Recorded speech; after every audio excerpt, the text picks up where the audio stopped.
Okay, let's see. Facebook's going. Openers. Okay, everything's good. Everyone, hang on just a second. I'll get you promoted, and we will get this started. See, Bonetta, good to see. Hey, Bonetta, I saw your message earlier. Remember, you've got to use the schedule one scheduler to schedule calls. Because otherwise, everybody uses that scheduler, so they've scheduled today at 4 to 4:30. So just if you remember to do that, then so you can do it 2 weeks in advance, and you can get your spot. So unfortunately, when I saw your message, I was on a call and couldn't respond. So, in any case, let me just say hello, everybody. Hi, Bonetta, of course. Deb Man, good to see you. Heather, good to see you. Lisa, good to see you. Laura, good to see you. Congratulations again, Laura, on your first official transaction. That's awesome. Liz, good to see you. Michael, good to see you, buddy. Randy, good to see you. Let's see. Sam, good to see you. Hey, Susan Murray, good to see you. Tom, good to see you, buddy. Ursula, good to see you. Oops, hang on 1 second. I'm getting got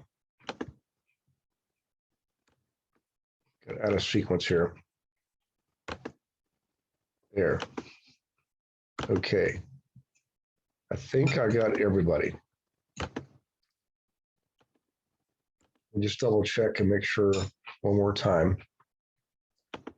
Mute. Michael, keep somewhere on your phone, so that's okay. PF, good to see you. Let's see. Yep. Tony, good to see you. Good to see you guys. Yeah. Okay, let's see. Okay, I'll double check here in a second. Some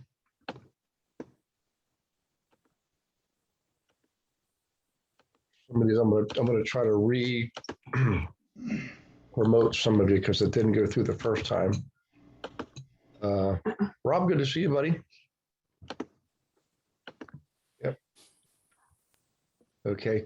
It's funny because I get through it's alphabetical and I get through, and so if I'm down by the W's and somebody with a B pops in, it pushes the whole list down. Anyways, I'm usually confused.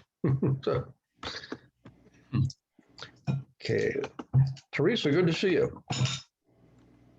All right. And I think that is everybody so far. Okay. We have we were supposed to have a guest on tonight. Michael Sjogren. Let's see, I haven't seen him yet, but let me just double check here real quick. Panelist attendees. Good morning from downtown New Orleans. Okay. Hey, welcome back to part 2. Today we got possession of the house. So my Right. dog. Okay, I think that is it. I'm going to double check one more thing here, and we can get started. Susan Murray, yep, we miss you too. Okay, let me check my email real quick just to see if Michael has sent the message.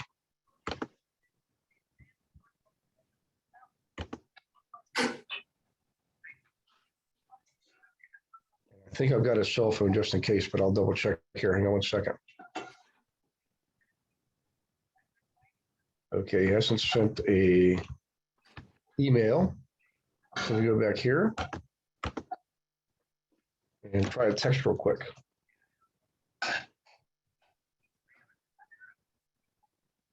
Okay, Michael.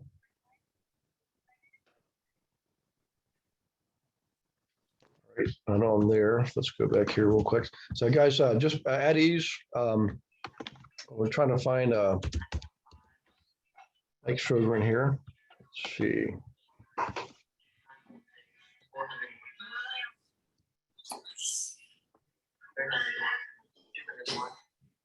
Oh, come on, computer.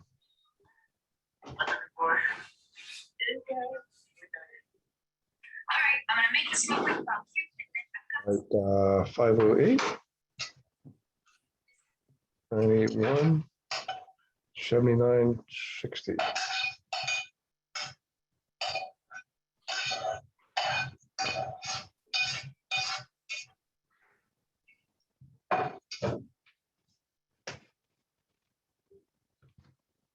Are you to make class tonight?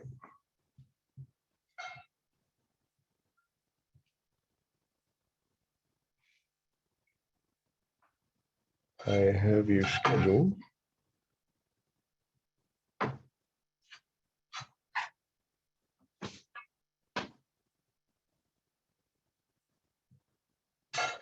Thank Gary Wilson. Okay.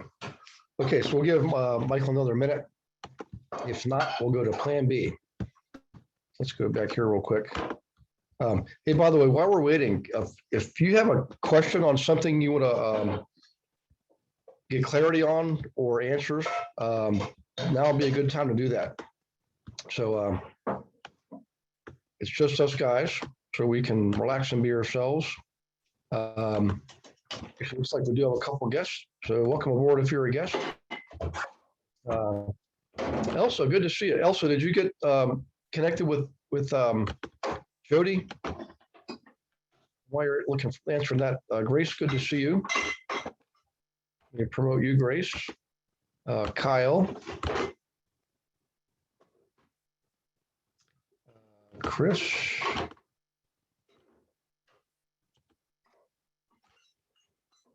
Okay, I think that is it.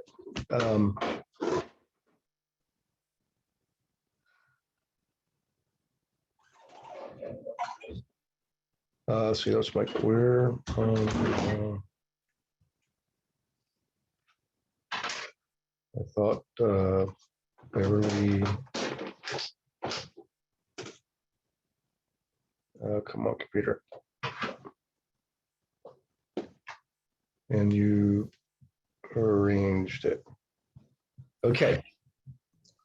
Okay, guys, we're going to get started here. So last week we had Dan Levy on, and he was talking about what we historically have termed corporate housing. Does anybody have any questions on that? Last week with Dan Levy, how he bought the property with a wrap mortgage and the extra strategy he's using for profiting from it. In other words, he's using corporate housing versus traditional rentals or even Airbnb. Everybody okay? Well, now I see some movement. Hey, here's some smiles. Hey, Gary. Yes, sir. When are we going to have that model ready for the corporate housing? We're working. So Dan and I got together last Tuesday night for basically we call it a mapping session. And if I had a picture of it, I'd show it to you, but you actually map it out graphically with what we call the hub. Then you have spokes coming out from the hub, and the spokes are what's necessary for the hub to work. So in other words, for corporate housing, one of the things you need is tenants, right? In this case, professionals, business owners, people on short-term assignments that are an average of 6 months. And it's not just you have to identify them, who they are as a market, but you also have to determine how do you address that market. You got to actually find your way to communicate with that market. Another one in this case would have been the owners of the properties, right? So that could be you and I, could be our clients. Another spoke would be the property management division, whether it's ours or someone else's that we're contracting out to. And of course, the fourth spoke is you and I, the investor agent team, who's helping to find the properties for the investors. Or more importantly, when we're out there speaking to investors, one of the key things to remember about this whole thing is for you to use that as a way to separate yourself from the herd. In other words, you can tell your prospects, prospective investors, that we have unique strategies for them to use to profit more from the rental properties. In fact, they can make 50 to 100% more rental income. So in any case, we did the mapping session on Tuesday, and we took away assignments. So Dan actually is closed on the property. He now owns the property. He's working with the current tenant to buy them out earlier than their expiration date of the lease. So long story short, we believe we can accomplish that by the beginning of the new year. So between now and then, there's things that have to be developed. Someone's got to develop the hub, which is a website. It's a portal. Think of it as like a matchmaking service, a dating service. That's really what we're doing. If you've ever been on to VRBO or Airbnb, Trusted House Better, things like that, you're bringing together two entities for the most part, like the consumer and a producer, and you have to have a portal coming in so that's login protected. They also get screened and vetted. They get background checks, the whole 9 yards. All that has to be built. And the good news is it all already exists. We don't have to create those things. Those functions already exist in the world. And the way our technology is, you can often find templates. You can find what we call plugins for those different functions.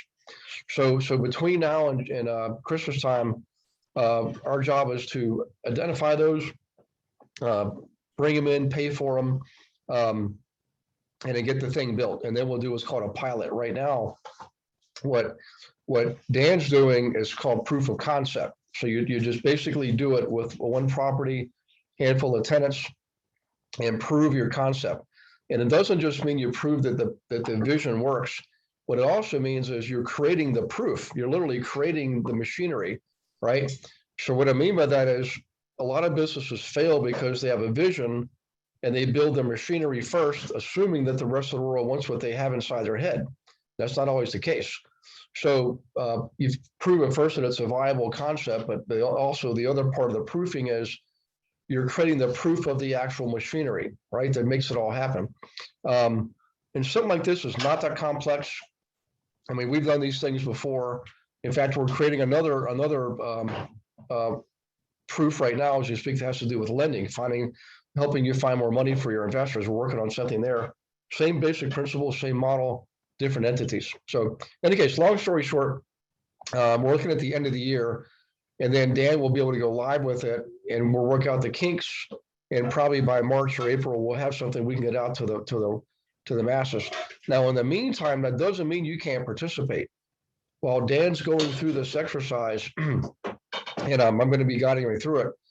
If you have an opportunity for that, or you have a client, you think it's an ideal prime opportunity, absolutely speak up. I do. I have a guy that when all this was going, the wheels were turning.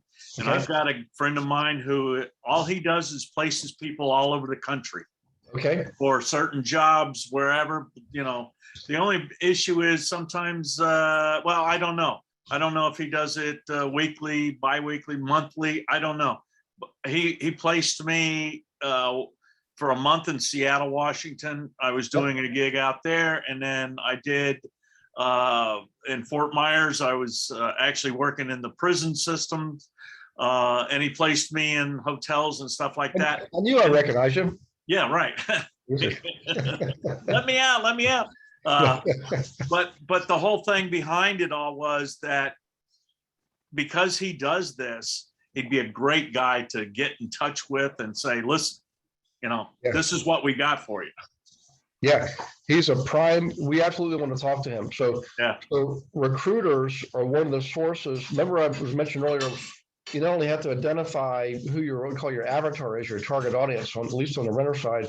In this case, you have to know how to get a hold of them, how to communicate with them. In this case, recruiters is one of the first things that came up, because I know when I was in banking, recruiters were a huge part of our business. We were constantly bringing in contractors from all over the world that knew our software, And my niece is a recruiter as well. Yeah, well, they're gonna be a prime. So when we talk about the spokes, the hub and the spokes, there's always one that's the critical cog that if you don't have a business. And in this case, it's the access to the users, which are professionals and business owners and executives and traveling nurses that need these short-term housing arrangements, 3 months, 6 months, 9 months. So recruiters are a big source of who those people are, right? Right. So- Absolutely. Yeah. All right. Well, I just made a note for tomorrow to reach out. If you don't hear from me tomorrow, call me Wednesday or Thursday. Will do.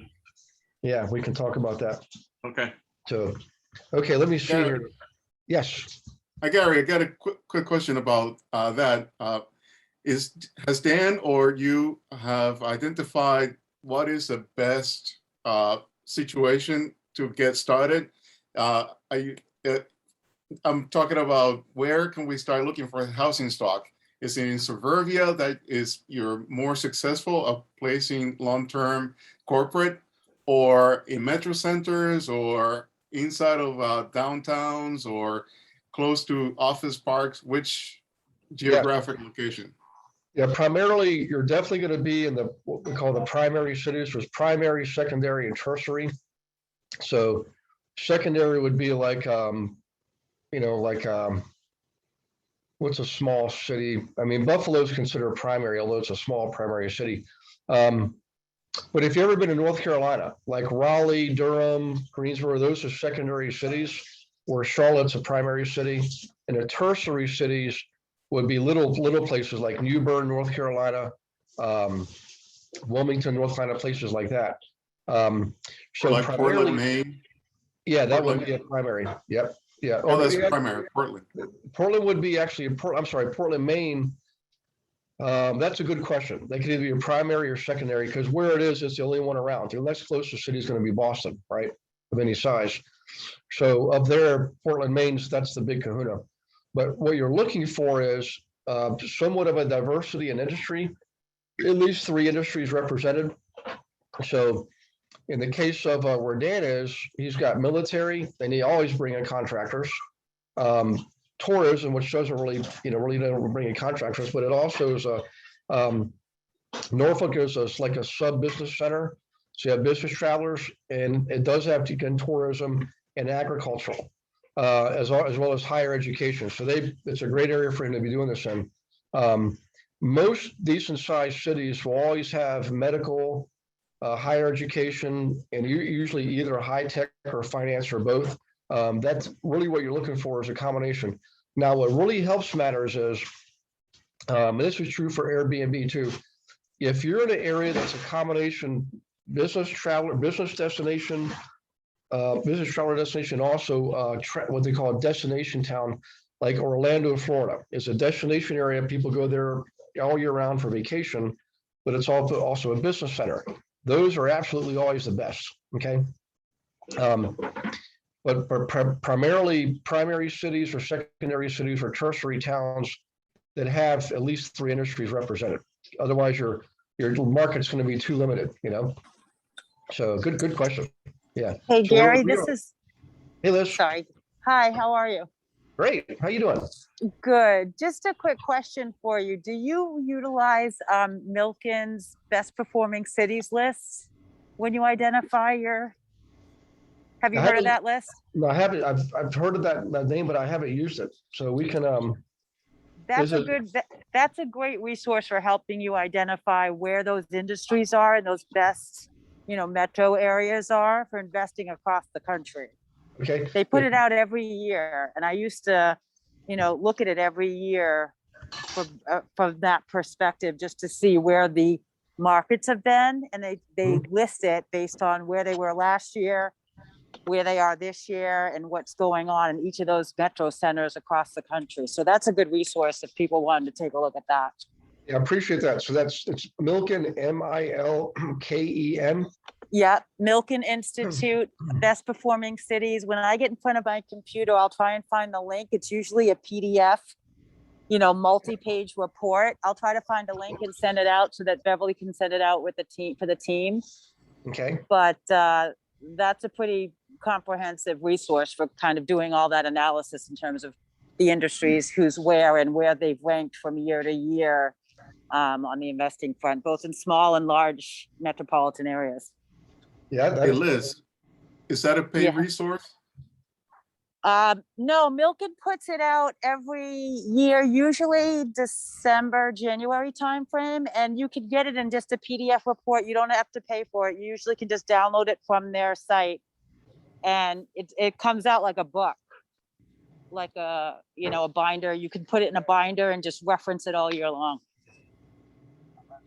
There's another one too, and I don't remember the name of it. It's put out by the Urban Institute and I think Price Waterhouse.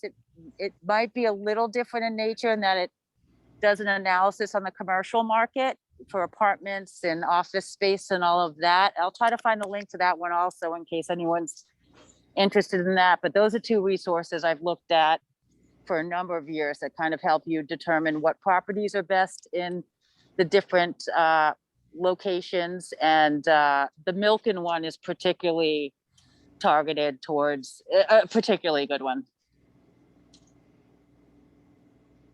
Okay, Hey, Well, Gary, that- I have a question. yes. In Charlottesville, and Tom, you may have the answer to this, Tom Z.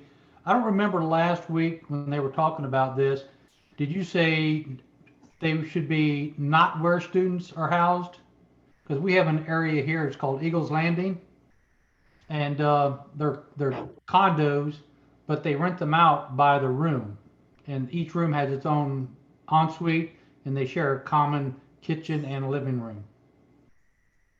They're typically, they run anywhere from, I think, 2 to 4 bedroom. Okay, I think they primarily house students, but I'm not 100% sure on that. yeah. Would that be something that would be considered? Yes, so as far as the nature of the property, so Dan and I talked about that too. And when I was in banking, we brought in a lot of contractors. A lot of those guys, they didn't want like a hotel room. They wanted a separate living area, sleeping area, kitchen area. A lot of them like that, and they were willing to pay a lot for it. Even 20, 30 years ago, they were paying, $1,500 a month. Now, mostly what we're talking about are like a big single family home, 6 bedrooms, at least 4 bathrooms. You'll have some people that are okay sharing. In Europe, most of the old hotels and bed and breakfasts were all shared bathrooms. They had a common bathroom in the hallway. Everybody shared it. Here in the US, we're kind of, sometimes not too cool with that. We want our own bathroom.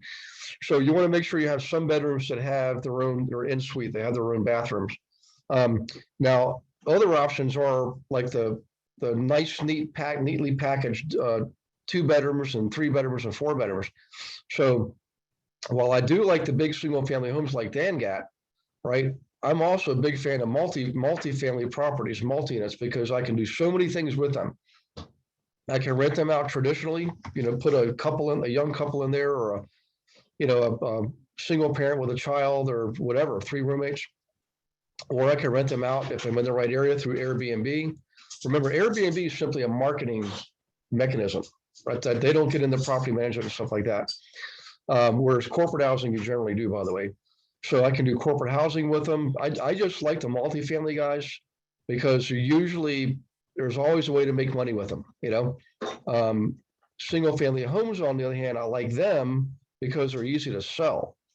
And let's face it, it's a lot easier. There's more people that will buy a single family home than will buy a fourplex, So I like having singles in the mix for that reason. If I want to sell something quickly and raise some capital, or just cash out, then I'll do that. But the multifamily, generally hold on to those for a long time, and you can repurpose them, So a lot of it, I will tell you this, the characteristic of the property is going to have a lot to do with the market, like not just the people market, but the geographic market where you are, So, and who your primary clientele is. If you're going to be bringing a lot of executives, they're going to probably want their own unit. They don't want to share any place with anybody, Traveling nurses, on the other hand, they are tired. They work all day. If any of you have a nurse in your family, traveling nurses get the worst jobs. The hospitals give them the hardest work, and they work 12-hour shifts. They come in, they're just beat. So They don't care if they just plop in their bed. They don't care who's next door. They don't even hear them. So you have to think about your market, who you're marketing to, and then the area that you're in market wise, which, by the way, the reason I just gave you that is not just to answer the question, but one of the reasons I really like this model, guys, is generally speaking, you're probably going to have less headaches than you will with a traditional rental, because again, they're usually professional people. They're there by themselves. They're not there with all their kids and dogs and cats and everything. They're not college kids throwing parties. They're adults and they're professionals and they're tired and they want to go to sleep. And they're not using everything. I mean, so every 6 months you might have to have a maid service come over and clean the place out. But that's usually about it. It's like a hotel cleaning, but instead of it being every day, it's once every 6 months, which is better than Airbnb. I do like the Airbnb model, but I'm telling you, this corporate housing model, to me, is like the best of the best. You get the higher rents, you get longer term tenants, but not the kind that are there moving in with their own furniture or stuff like that. To me, when I check off all the boxes, this one checks off more boxes than anything else. I mean, that's my opinion. So anybody agree on that? Like when you think about this Yes. corporate housing, yeah. I mean, to me, it's like, the market is growing. There's such demand for it, So our goal is to be first to market. That's our goal. So I really like to have this thing sooner than later. But I learned in the past, if you force things too hastily, sometimes you end up with not such a good product, and then other people will step in and they provide a better product or better service, taking your model. So let me check the chat box here. I saw there were some chats coming in. Oh, Liz, thank you for putting that in there. Awesome. Okay, did Gary, everybody? I have another question. Yeah. Is Dan also workshopping financing models as well, so he can share with us? Or I am very interested in that segment, but financing is something that I can't really fathom right now. Yeah. So, well, financing, funny thing you should mention that. So I'll go ahead and tell you what we're doing there. Not Dan, but there's a couple other people I'm working with to create another hub for financing. And guys, this is totally, completely, double top secret. So please keep this to yourselves. If you think about traditional lending, most times when you borrow money, you're borrowing from either a bank, commercial bank, conventional bank, or you're getting some type of FHA or type of mortgage. All that money that they're lending to you is actually borrowed money. They're either borrowing it from the depositors, which is what portfolio lenders do, and their investors, the people that actually own the bank, or they're borrowing from the next bigger bank. It's a pecking order. So the little tiny community bank will borrow from the sub-regional bank. The sub-regional bank will borrow from the big regional bank, who will borrow from a national bank, who will borrow from the Fed, who will borrow from the World Bank. And right now, the rates they're charging each other are almost non-existent, right? But the point is, they're borrowing. You're borrowing borrowed money. So what I'm getting ready to tell you is, there's been a big giant movement in the last couple of years for people buying whole life policies with cash values and what we call IULs. It's basically universal life with a lot of other bells and whistles. When I was in my early days, fortunately, I knew some fairly well-off people who taught me what they were doing with whole life policies, and I had one too. And you build up the cash value, you can fund it, then you can borrow against that to do things like invest. In this case, you're borrowing from yourself. So when you pay it back, you pay yourself back. It doesn't involve banks. It's not very heavily regulated because it's your money and you determine the terms. So fast forward now, 30 years later, it's become big business. And you guys have probably seen it pop up everywhere. I mean, people are just coming out of the woodwork. So what we're looking to do is we first had the idea that we would pull those funds together in a pool, P-O-O-L, and then provide access to those funds for the investors through a portal. And then once we started chasing that down, doing the proof of concept, we realized there were some roadblocks. And one of them is getting access to the policyholders. There's not an insurance company in the world alive that will give you access. Like, doesn't matter who you are, what you say, what the arrangement is. So we're going to skip that. And we're creating another hub where the investor is one of the spokes. And so let's say you're flipping a home and you need financing for it, PF, what you would do is there you'll have a screen where you go and you build your case. You got to provide your flipping, the flip that you're wanting to do, build a case for it, show them pictures, show them the numbers, show them the neighborhood, show them everything and why that's going to be a good flip, right? Then on the other side of the hub, the lender, in this case, a whole life insurance policyholder, will have access through another portal, both are login password protected, to view your project as well as all the other projects that are out there. And they can choose and see, yep, I'll participate in that one, I'll participate in that one, either wholly or partially. Like they might not pledge the whole cost of it. They might give you 20,000, but you might get 20,000 from 5 different people and you've got what you need. So that's 2 spokes. Another spoke is the mortgage brokers, not title companies. We're going to consider that a separate entity. But the mortgage brokers, all they do is they create a note of mortgage to tie together the lender and the borrower. And they're going to pay us a fee to be in that hub. Or the mortgage brokers, they're all over the place, you know. And when this market turns, they're going to be looking for work. So they're going to pay us a membership fee to be part of it. And so the investors, by the way, too. And then we'll get a small little piece of every transaction. So in the fourth spoke is guess who's the fourth spoke? Who's the fourth spoke in that arrangement? You guys, investor agents. You're going to help find the properties for these guys to flip and buyers rentals and so forth. So in any case, at the end of the day, remember we said earlier for the corporate housing hub, having that short-term tenant, that's the critical piece. If you have that, you got your business, right? Here's a quiz question.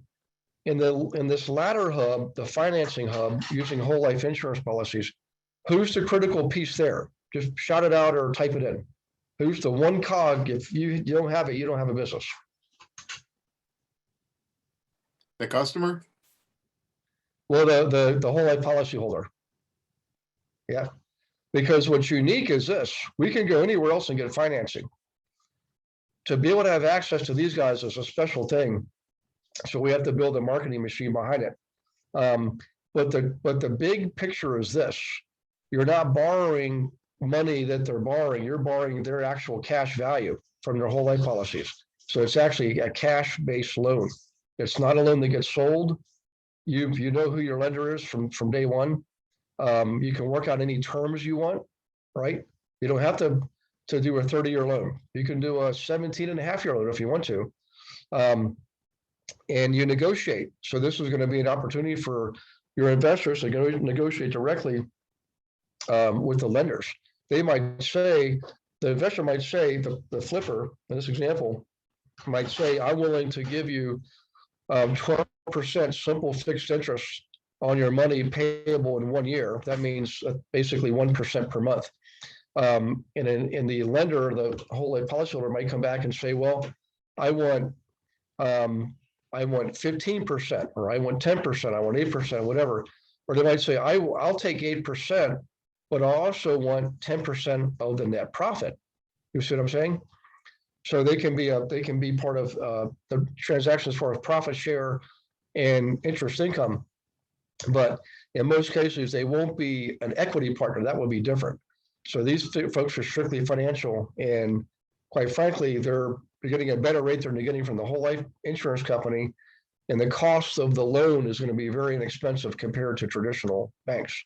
So in any case, I'd actually like to get some feedback on that one. So let's open it up here. Who's got a question on the latter hub I just described there?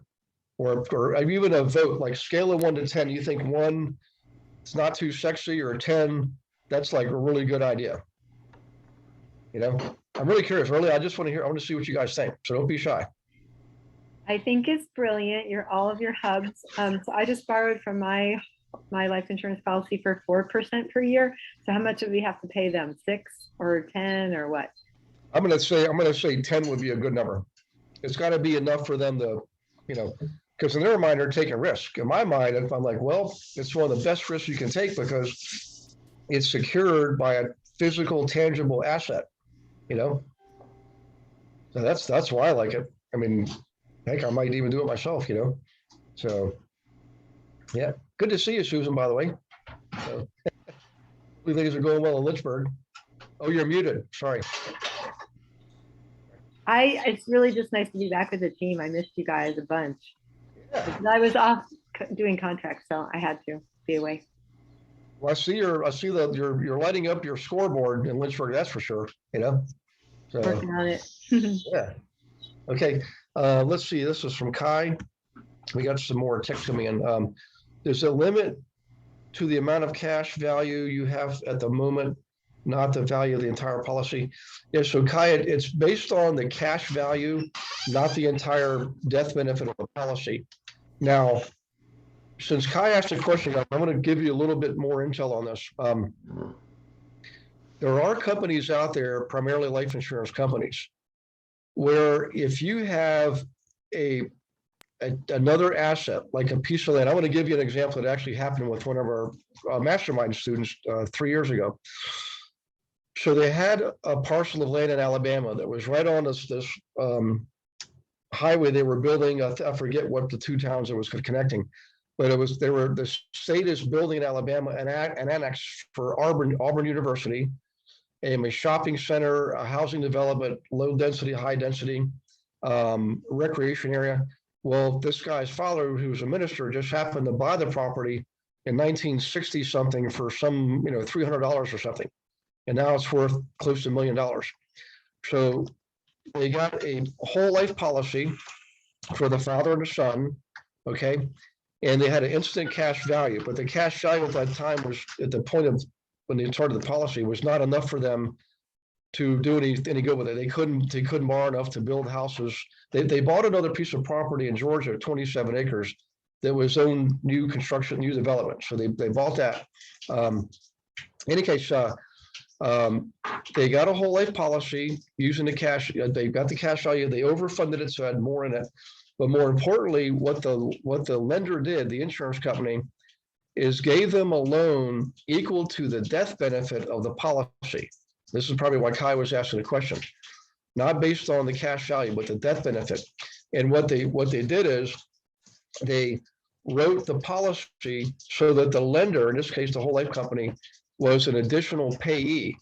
So if something happened to the senior, the whole life policy would have a guaranteed payback. You follow what I'm saying? Okay. And they also had it secured by the land. So for them, it was a no-brainer deal, and they did it for 8%. So the other thing too is they had to take out a separate term policy for the duration of that loan. So it wasn't that expensive, but that was the extra security. So there's things like that can be done. It's a little more complex. In that case, they obviously had some substantial assets to begin with. But because it was land, it was an easy no-brainer, So did that one make sense, guys? I mean, we don't go back over that. It's kind of creative, but just goes to show you what's possible in the world. Let's see, PF, Sam Arfin's question. Okay, so PF, what's the entry point dollar amount? So there might be another question. Okay, this is PF Sam. I'm looking for investors to invest with me in Orlando for the corp housing. Like, Yeah, that was Sam's question. Sam is looking for investors. Yeah, and I'm going backwards. The best just should probably start forward. Let's see. Hi, does it limit the amount of cash value you have at the moment, not the value of the entire policy? Okay, we did that. Heather was asking, what if someone just has a large sum of money, not an insurance policy? Can they be an investor? Absolutely. Yeah. So Heather, and what we're doing here, quite frankly, already exists. I mean, there's I don't know that it's really commercialized like Airbnb's commercialized, but there's an absolute market for private money. In fact, on ReallyFlow, if you go into people search, you can select private lender and type in your city, county, zip code, and find all the private lenders in your area. And one of our students, I think it was 2 years ago, or maybe it was last year, in North Carolina, I got a 6% loan, private money, 6%.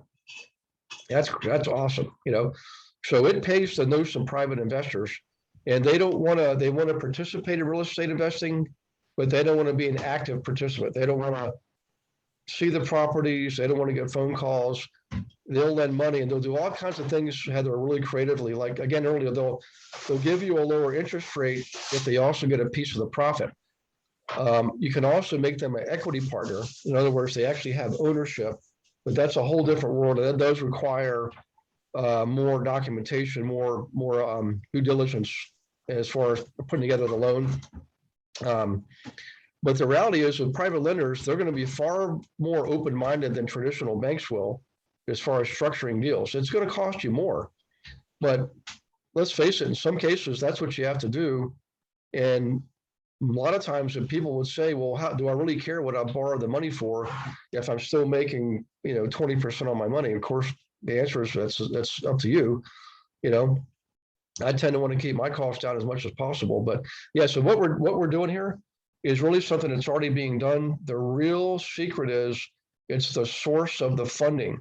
Up to now has always been like Susan Murray did, where she borrowed against herself for herself. This is the first time that I'm aware of where we're giving people the opportunity to borrow against themselves to fund your project or your investor's project. That's what's unique. And now 29 people know the secret. So, but at the end of the day, why is this important to you? Because we're going to make it available to you. You're not going to have to pay to be part of that hub. Anybody on the investor agent team, you don't pay for any of these hubs.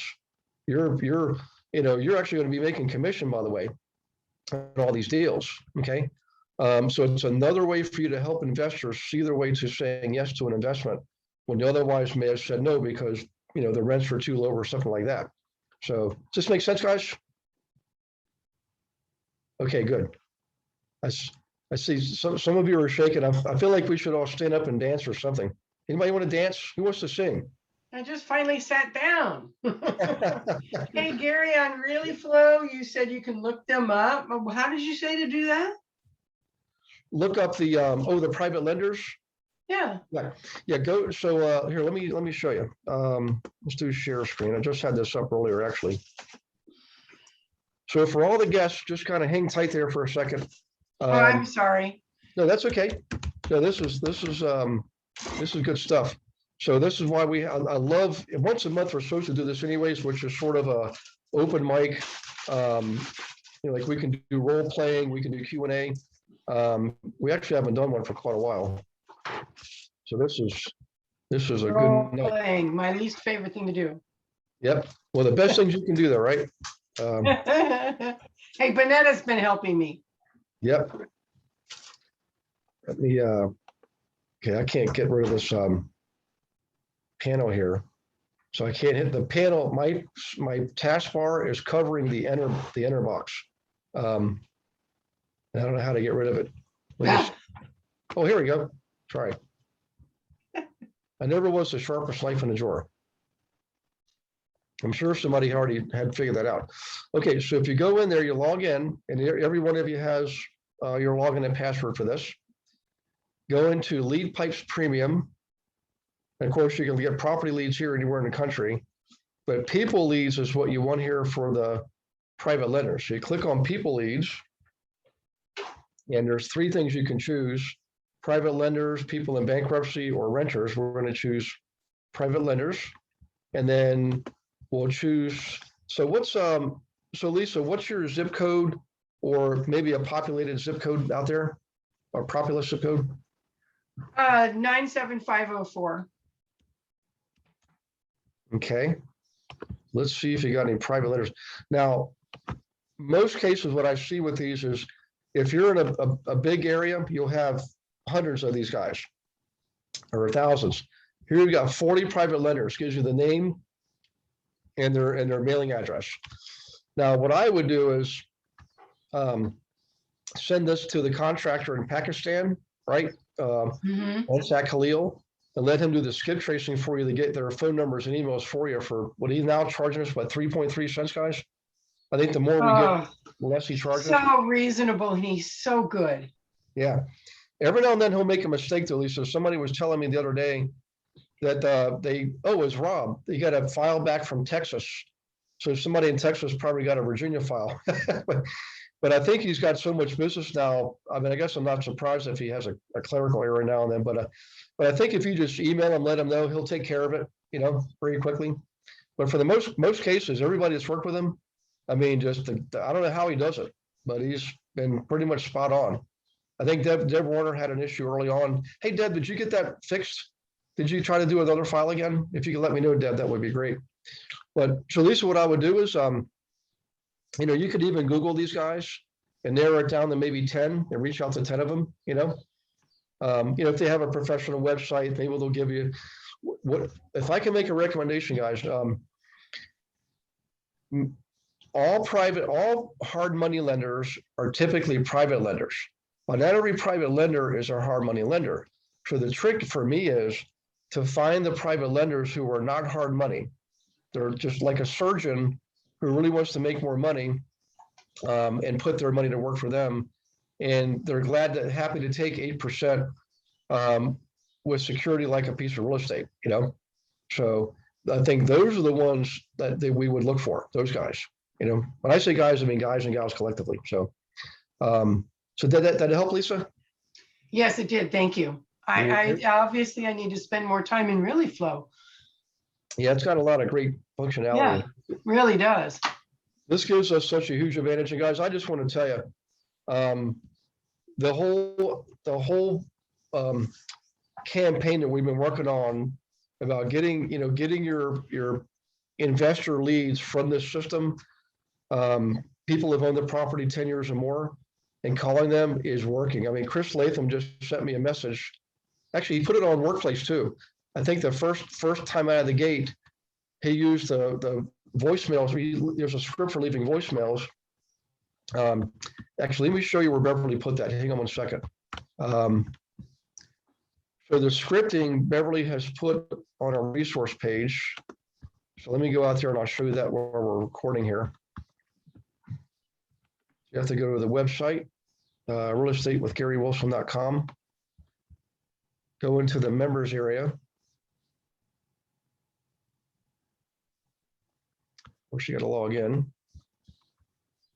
Remember, guys, you can send your prospects the part, right, when I logged in to the right, it said free for 30 days. Did you know you can give that to your prospects? Let them in, let them get some free books and free material, and they'll remember you for it, right? In fact, the spreadsheets and the calculators and all that are in Word format, so you can put your name and email on there and your phone number, not mine, yours. All right. In any case, so back to what I was saying, go in here to the GIA resources, the bottom circle. Okay. And then in coaching info, I think I'm going to have her put this in a different tab. I don't think we have a tab for scripts. We should just create one. But in here, you click on scripts. Okay. So let me open this up for you. And I'll show you the scripts. All right. So the first two are a voicemail. If somebody doesn't answer, in this case, I would say leave a voicemail. The first one is the one that we provided early on, where you tell them you live near the area and so forth. The second one is the one Mike Usury gave us. Thank you, Michael, for that, which works well also. I've had other people tell me that they like that one. The third one is when you're actually having a live conversation, okay? Whether they call you back from a voicemail or they answer directly. And down here is objection handling, okay? Things you can say when they say something like, well, I think I'll wait and see. Well, there's an objection handler for that. So that's where all that is. But what I want to do is point at a couple of folks, and I know Bonetta's on. Hi, Bonetta. Bonetta's had success with it. Brianna has had success. I think she told me the other day she's already working with like 6 or 7 now current investors, like they're ready now, and another 15 or so on nurturing campaigns. So my suggestion is, boy, if you haven't done it yet, you're every day that goes by is another day of opportunity. I would absolutely go into Real Flow, get yourself the file of it's called Board Investor, 10 years ownership or more, and just focus on the single family detached townhome and condo. for your zip code and just start there. Send the file to NSAC, get it skip trace for you, and just hit the phone. I mean, and some of you know me for quite some time. I've never preached cold calling before until this year, never. And it's warranted. I mean, it doesn't pay to send things in the mail right now. I mean, you can do it, you will have some success. What I'm getting at is, if you wait 7 days, which we normally do from after a mailing the call, I can promise you, you're gonna have a number of people say, I remember getting your mailing, but I had just listed was my neighbor's nephew's cousin or something, and we've already got 5 offers. So right now they think every realtor is a rock star because they put a sign in the yard and they get 5 offers. They don't realize how things really are in the real world, but nonetheless, is what I'm saying is beat them to the punch. You got to move fast. You got to be decisive. You got to get your file in there and start calling right. Like I would not pay for the skip tracing unless you're ready to start making calls the very next day. I'm serious. It's that fast. So has anyone else made phone calls using that I technique? have a question, Gary, about Yes. the script. I saw that he said, the person's name and then my name, I identify myself. Do I have to also say that I'm with EXP? EF Jimenez with EXP? Not in the voicemail, and here's the reason behind that.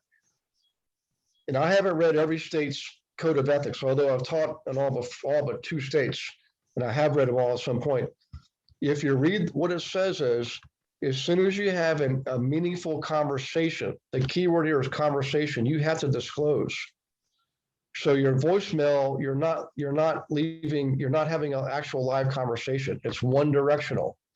So the reading I got on that is when I went up the flagpole is, yep, in a voicemail, you don't have to say I'm a realtor, and I know I'm going to get some punches thrown at me along the way here, but believe me, we went all the way up to the top.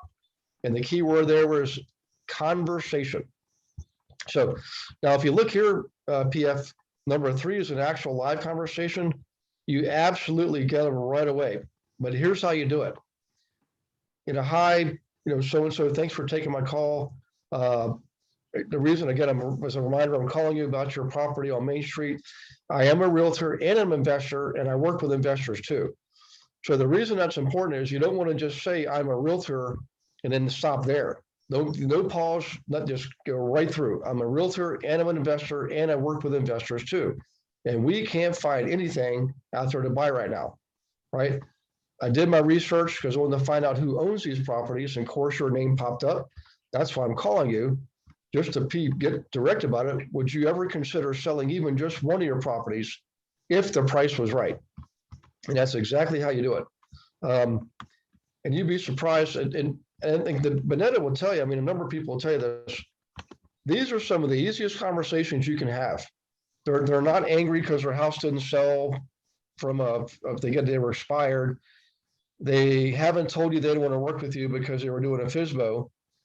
And if you think about current events is our best friend right now. All the stuff in the news is absolutely our best friend.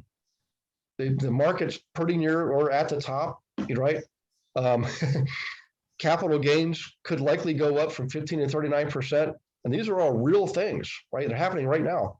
1031 exchange above 500,000 going away. I mean, I couldn't think of a better time, an easier time to have a conversation with an investor, right?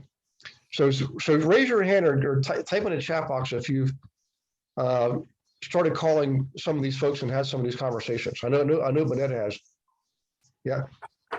Hey, Gary, I had some conversations. I only called about 30 people and found 3 investors wanting to sell. That is awesome. That is awesome. Hey, And Gary, they were very easy conversations.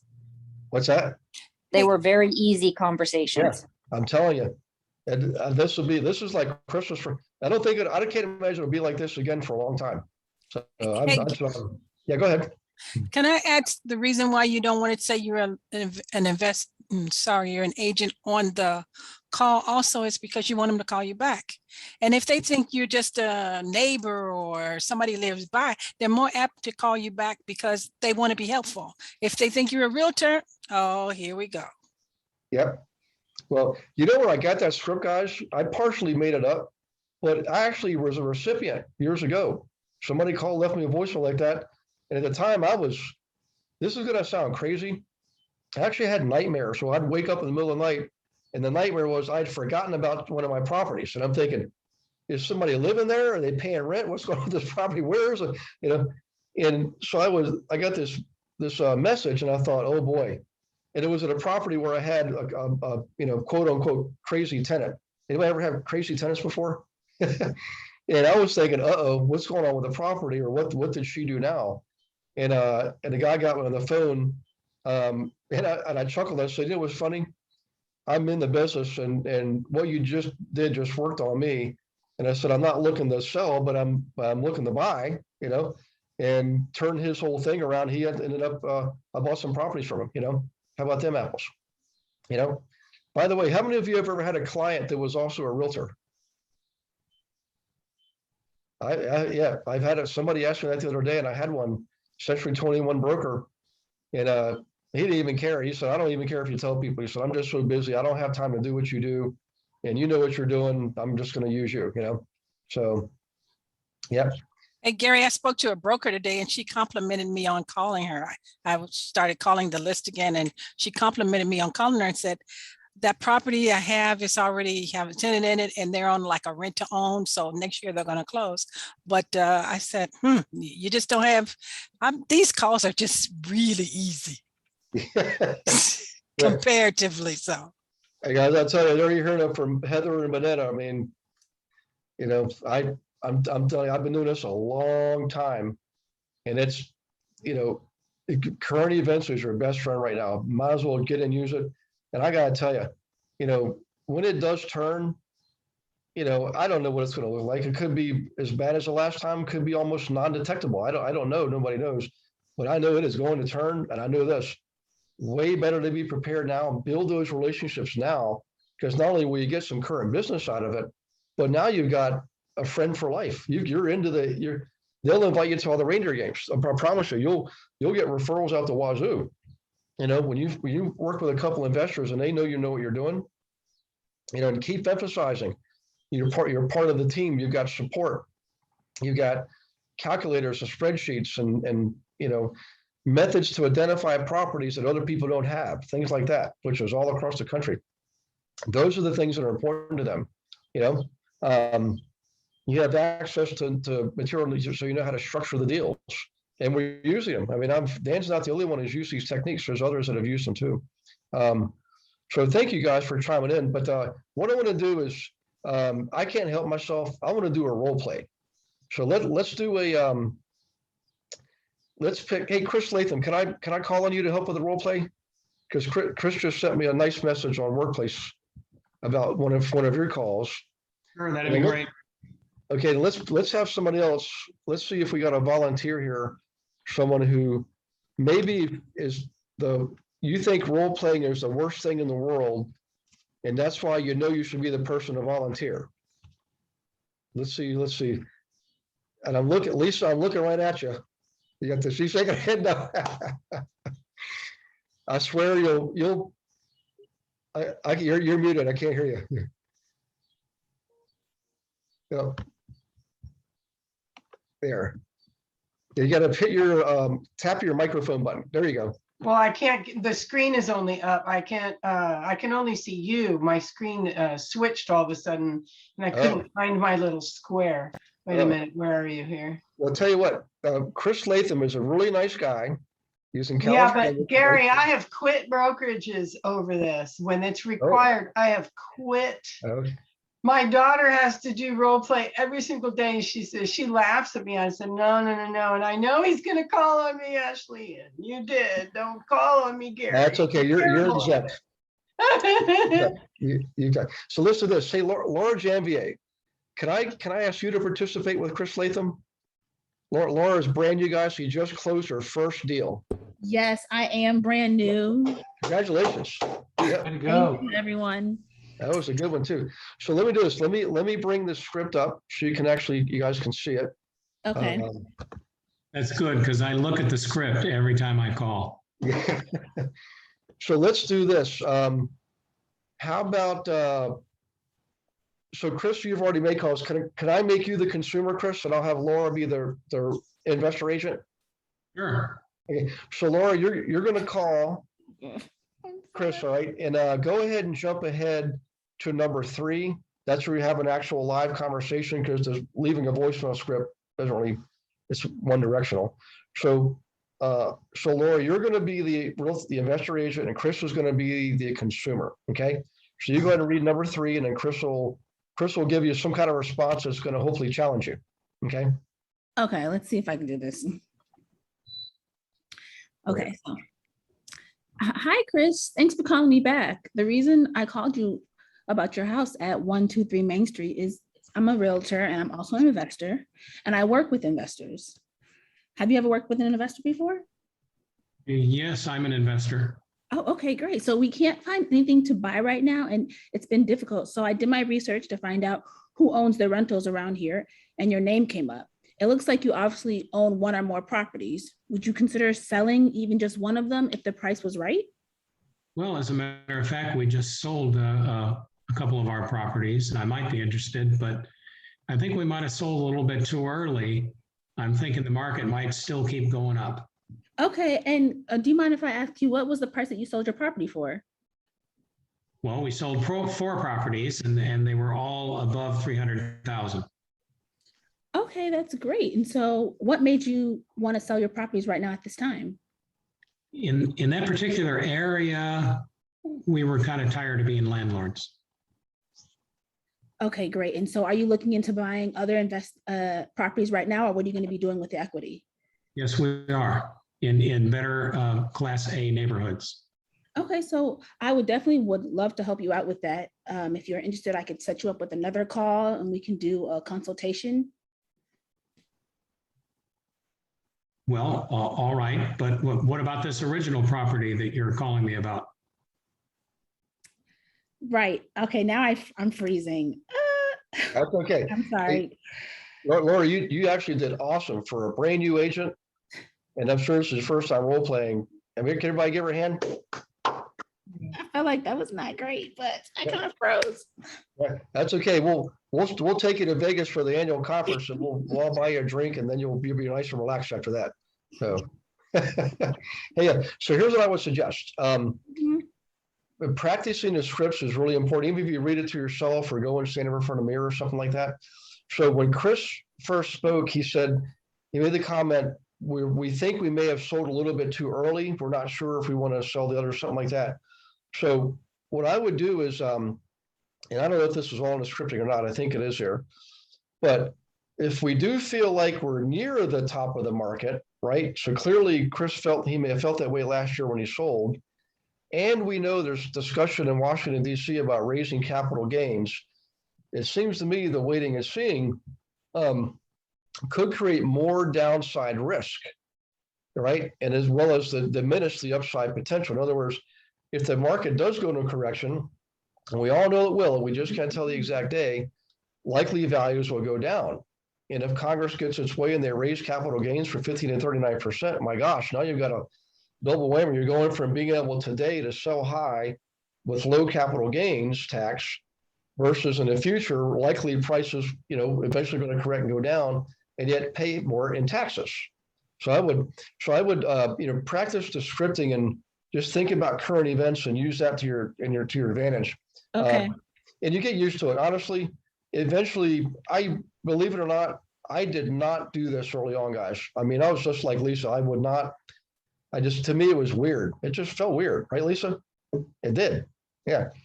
But over time, when I started watching other people, like the crushing it, especially people in commercial, and how they did it, and they just got into it role playing, and when they got on the phone, it was easier. That's when I finally decided to do it. That wasn't until years later, And there's people today that will not cold call to save their lives, and I get that. But just like anything else, you kind of used to it, and what happens is you get addicted to the challenge. Handling objections correctly is like a game. It's like a challenge. And I started that competitiveness came out and I started liking it. And that's when I realized, okay, I need to do more of this. Even today though, when I first started off, guys, I mean, I'll be the first to admit, it might take me a half hour to make that first phone call. I just sit there and keep in my mind debating, what am I going to say? What if they say this? So finally I'm like, I just want to slap myself and say, shut up and just pick up the phone and dial. And what happens is the conversation just flows naturally. You ever notice that? Once you get on the phone, the words just come to you, you know? So, okay. Well, that was good. Does anybody else want to volunteer to do a role play? Any suggestions on the one you just heard? Anybody else have comments or suggestions you want to make? I thought that was really good. Yeah. Yeah.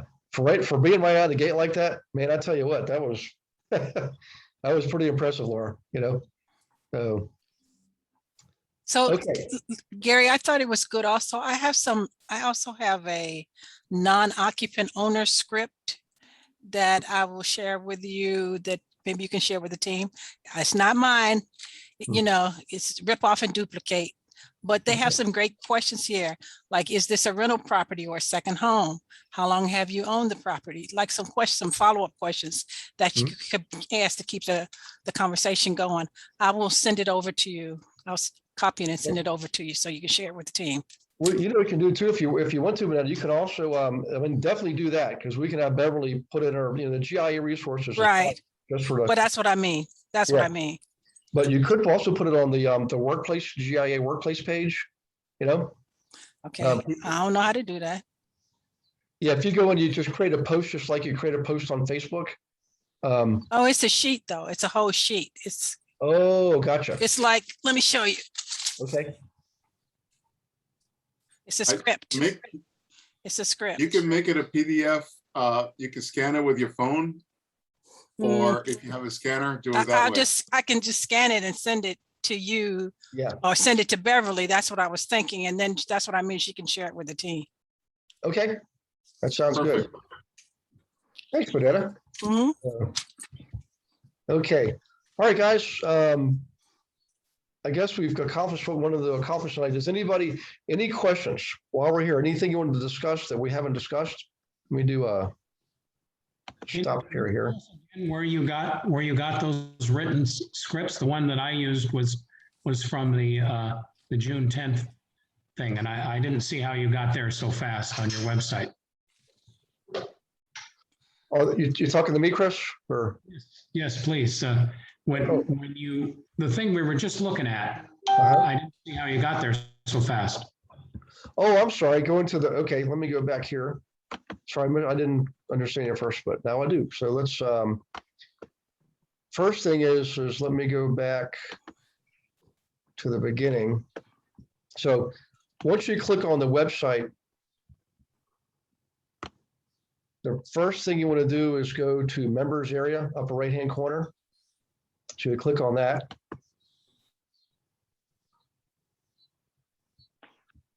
Now I'm already logged in, but normally you get the login screen first. Login on those on the left and over to the right for guests to go in for 30 days. But in any case, once you're in there, there's two resource tabs. Member resources, that's for all students. GIA is just for GIA members, which are the Global Investor Team members. And most of you are obviously GIA team members. So you click on that.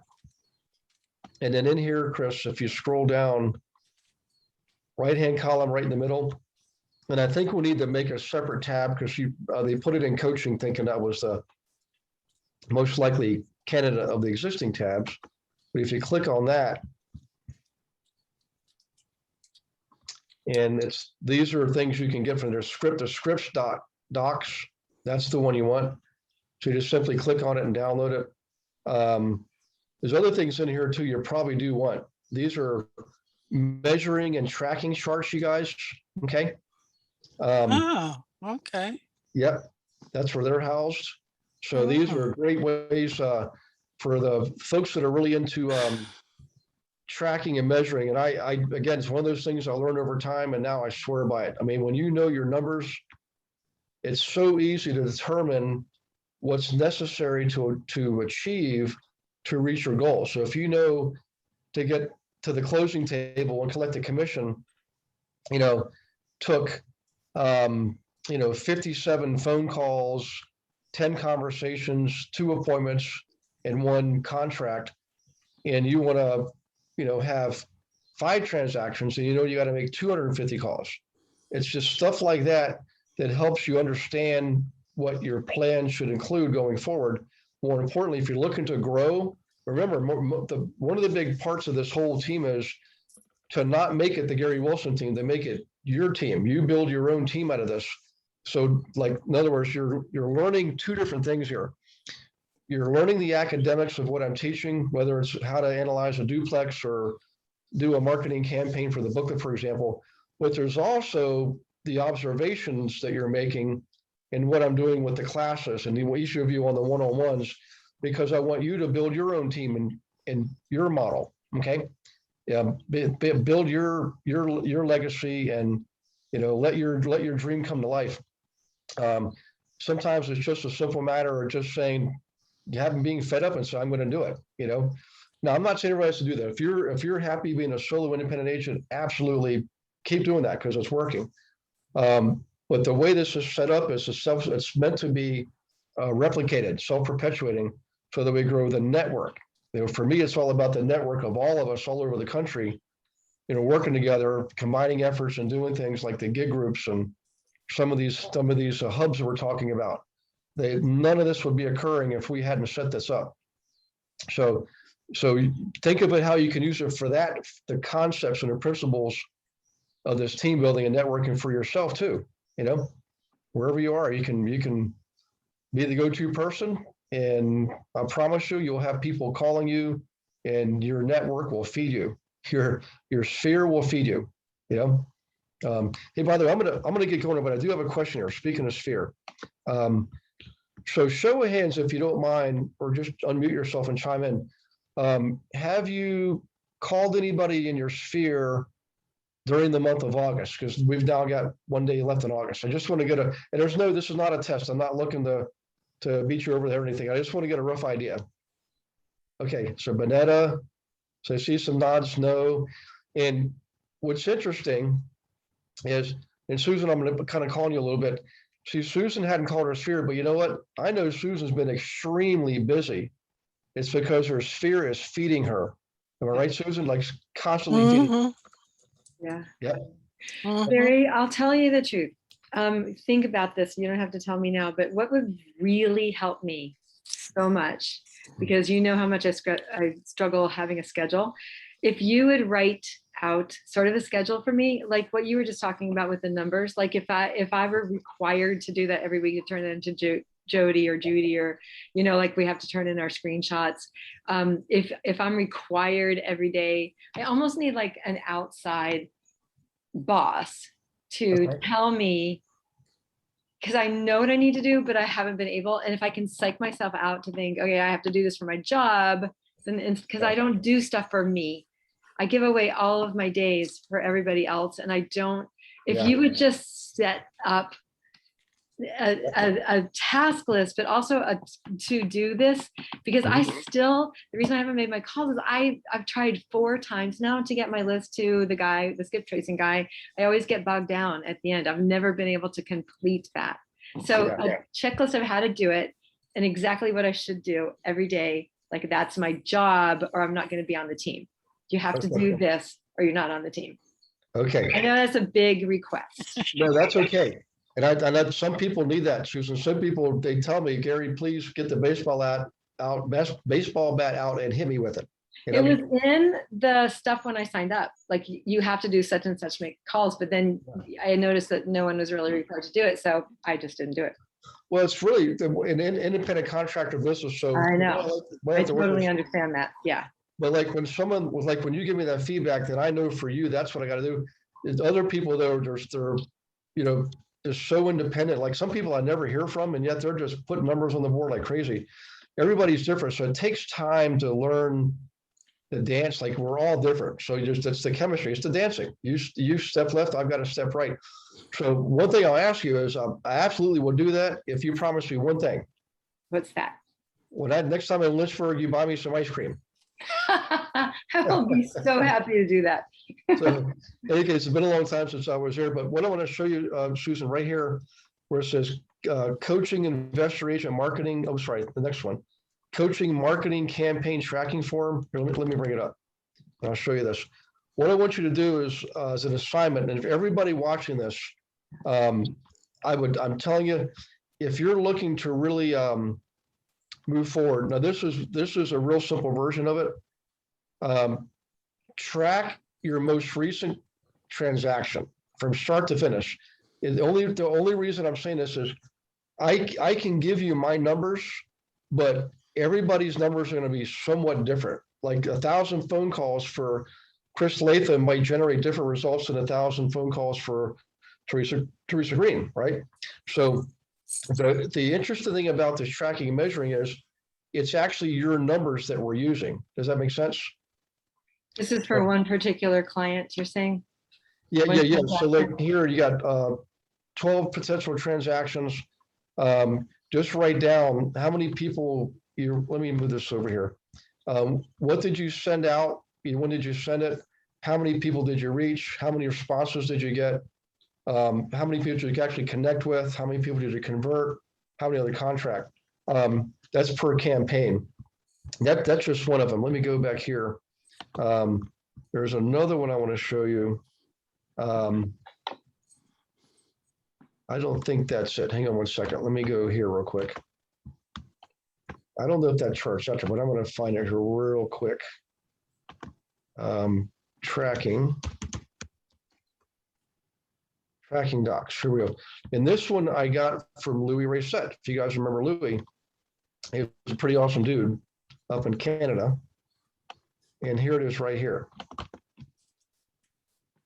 So in fact, what I'm going to do is I'm going to have Beverly put this out there and have her send it to everybody tomorrow. But in here, Susan, this is one of the best that I've seen, and I've seen some really good ones over the years, like from commercial. Let's just start with this column here, closed deals. You identify buyer and seller, right? In order to have closed deals, you had to have signed contracts. This is moving left. Moving to have signed contracts, you have to have kept some appointments to meet with people, just like Laura tried to get the appointment with Chris Latham. You have to have appointments booked to have appointments kept, okay? And then skip the next three columns just for the time being. This is their timeline. How many people said they're 3 months or less? How many said 3 to 6 months? How many said more than 6 months? In any case, you had to have reached some leads to be able to have appointments booked, okay? In order to have leads reached, you have to have leads called, okay?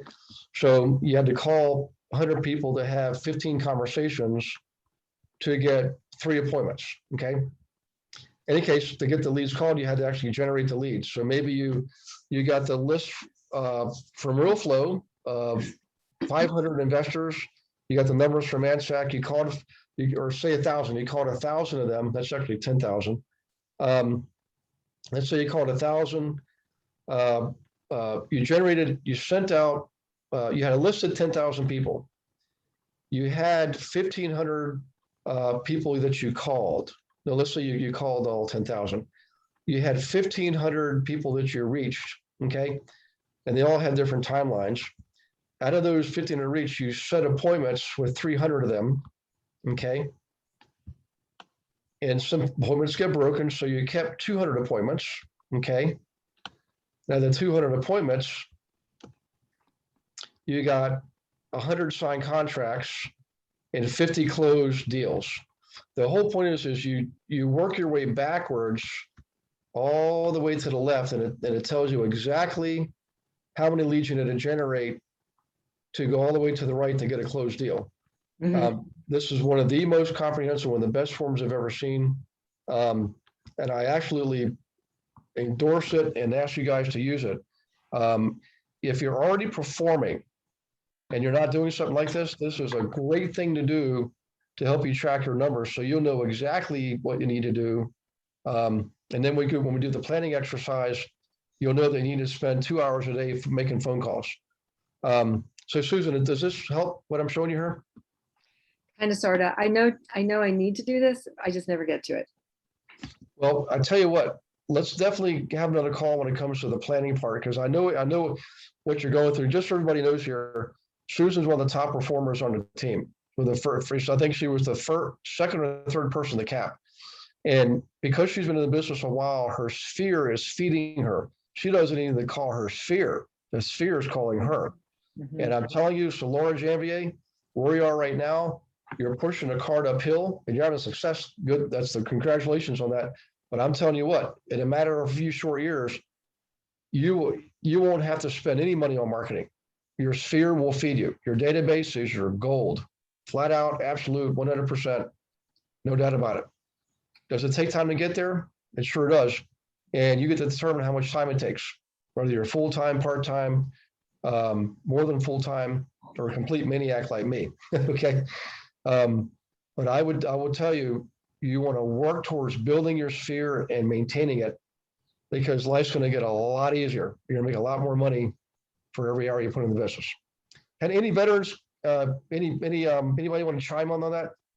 I know Tom Zacklar's on. He's been at this a while. Let's see, Bonetta's been at it a while. This is from Heather's. Susan, I'm in the same boat, would like to talk to you sometimes. You guys could be accountability partners. Susan. That's what I think she needs, Gary, is an accountability partner. That's what we're going to do in the ramp up.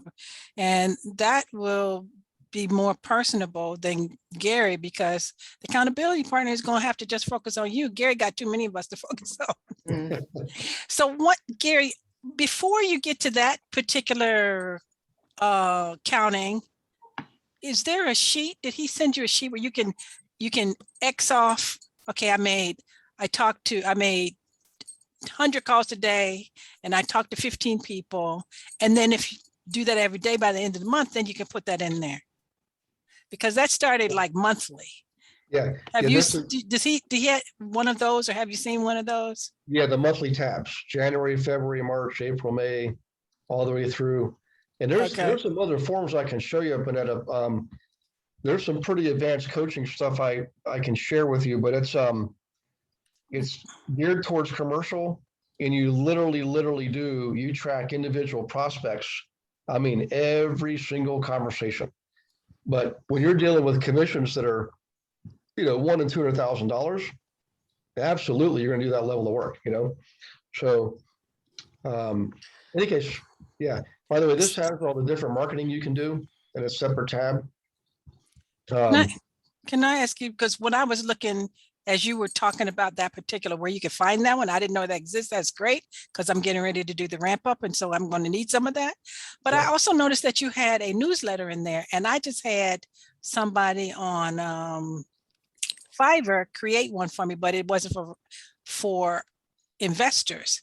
Is that one, I saw the one that you had in there, is that one that we could co-brand or brand that we could use out and send out? Yeah, so what we do on the team, we put out our own newsletter. It's called the Monthly Profit Booster. And it is one of the campaigns that you can take everything in there and copy it and create your own newsletter for yourself. You can just send ours out if you want to, but it's going to have all my name all over it. Yeah, it got your name. I want my name and my number on that. I don't want them calling you Gary. That's right. So, yeah. I'll send them back to you, and because you're on a team split, there's no referral fee. Anything I give you guys, I never charge a referral fee. So, but in any case, so the newsletter, you absolutely can copy and paste and clone and duplicate. And we pay a professional newsletter company to do that for us. It's strictly online. And we're actually going to be doing some more things with that, but it's something you can and should do. If you don't want to do that right away, I would say start with a booklet. Everybody should be doing a booklet. I mean, every month. Somebody brought that up the other day, and one of my very first students, actually two of them, from day one, that's all they did was a booklet. They did nothing else.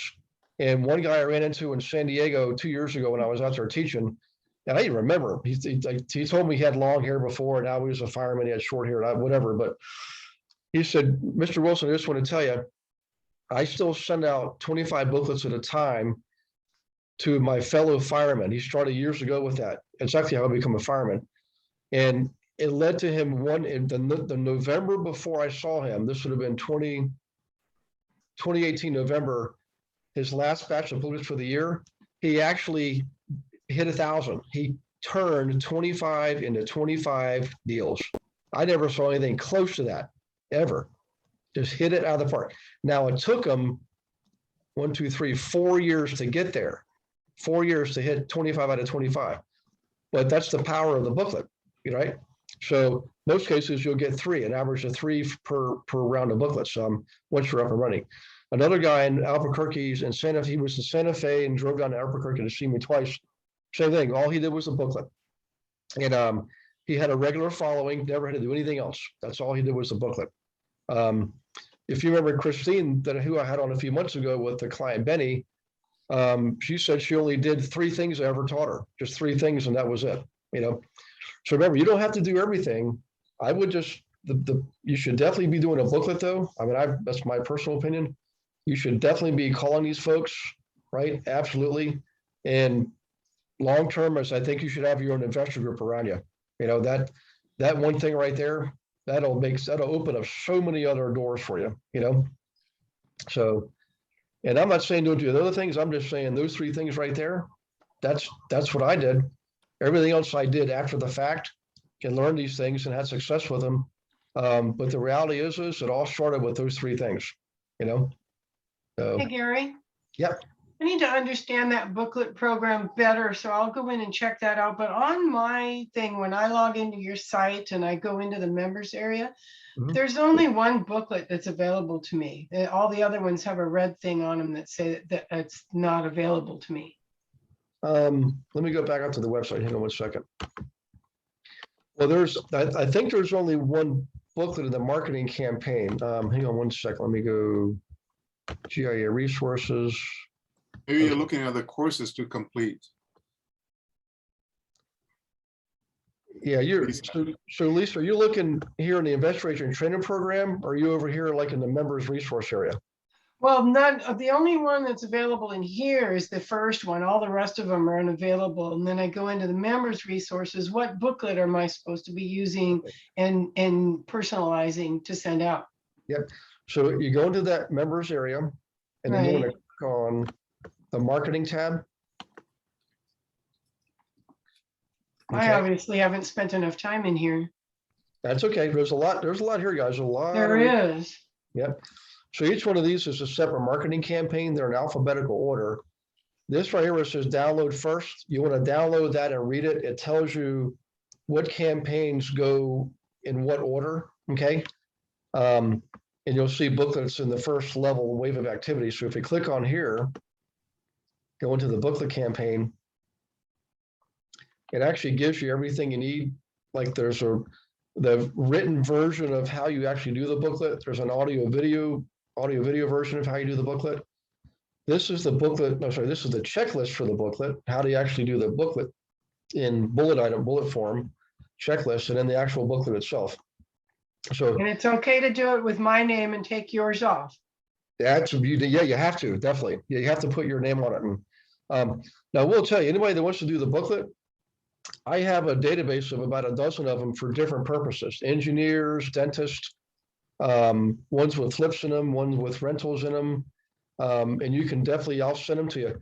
Would you guys like me to do a class just on the booklet? Yes. Please. Yes. Yes.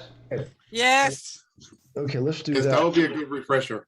Yes, Okay. because when I looked at that, Gary, I was like, I think this is a little too advanced for me where I am now. I wasn't ready for that. So yes. Okay. Step 1. Okay. So the 13th. I'm with you, but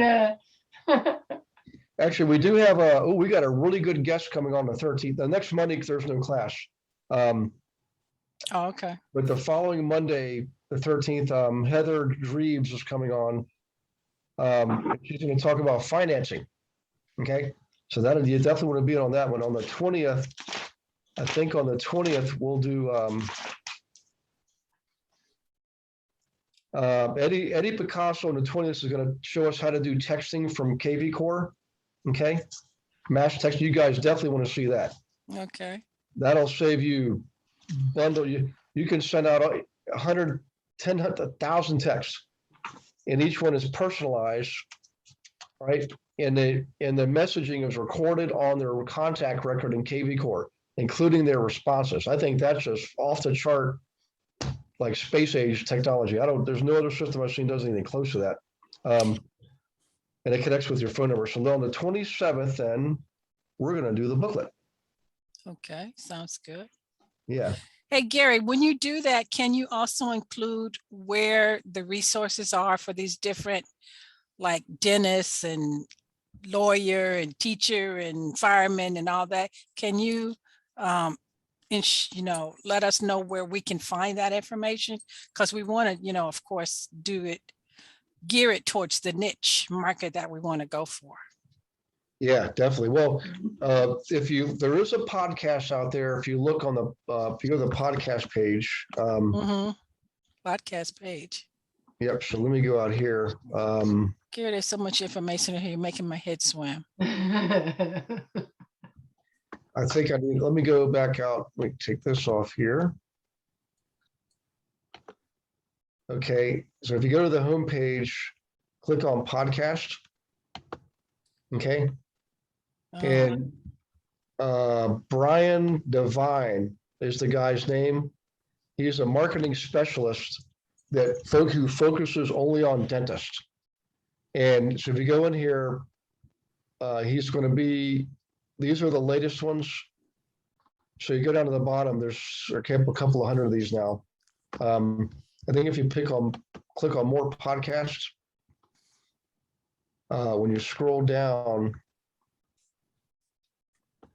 just keep going next page all the way to the page 22. And the guy's name is Brian Devine. I think he was one of the first ones I did.